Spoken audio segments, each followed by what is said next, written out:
Bill here. This video is about going native, that is, using native materials in the garden. Right here in my hand I have a strawberry guava stem. Locally this stuff is called Vivi.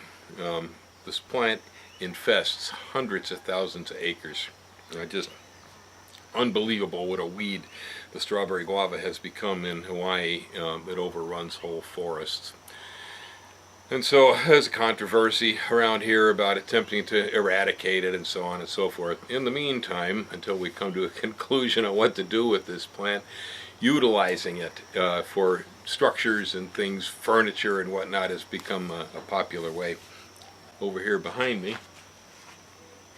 I have Passiflora quadrangularis, the giant passion fruit.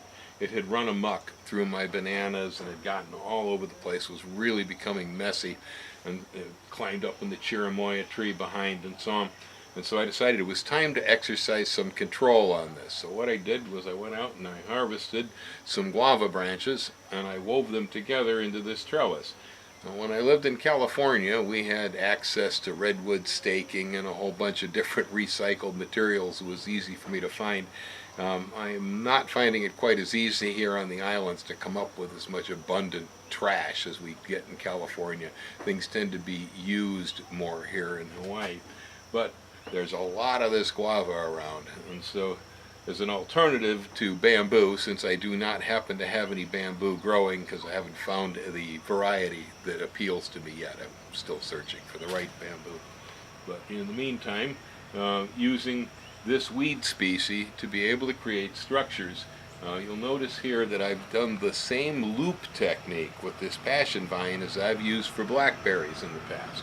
And so the training is exactly the same. I've coiled the vines, looped them, tied them with shoelaces up against this guava trellis that's been driven into the ground so it's firm, and then I've used some decking screws at the joints. You could tie it too if you wanted to with strings or plant material or whatever, but I just found it a little faster and stronger to zip it with some screws yesterday.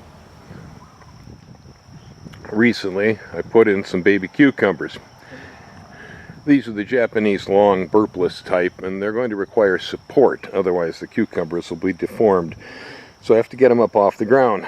Again, same problem, what sort of materials to use for the trellis? So again, I opted for using guava wood. Right here I've got guava sticks interlaced with shoestrings. I have a lot of recycled shoestrings. They were from shoe orders that had the wrong color and they had to be switched out, so I've got bags and bags of these things. Here you can take a look at it over here. You see I've webbed it with strings. I'm going to go ahead and train the cucumber plants up, tie them between the strings as they begin to grow. Right back over here, I have much simpler use. I've got runner beans at the ground, and I have guava poles straight up to hold the runner beans. Right here, got a similar affair going for sugar snap peas. Pushed in some stakes, and they're growing between my pigeon peas here that I've pruned. You can see the sugar snaps down there at ground level. I've begun tying shoelaces for webbing in between the poles. I'm going to continue. I'm not finished with that project quite yet.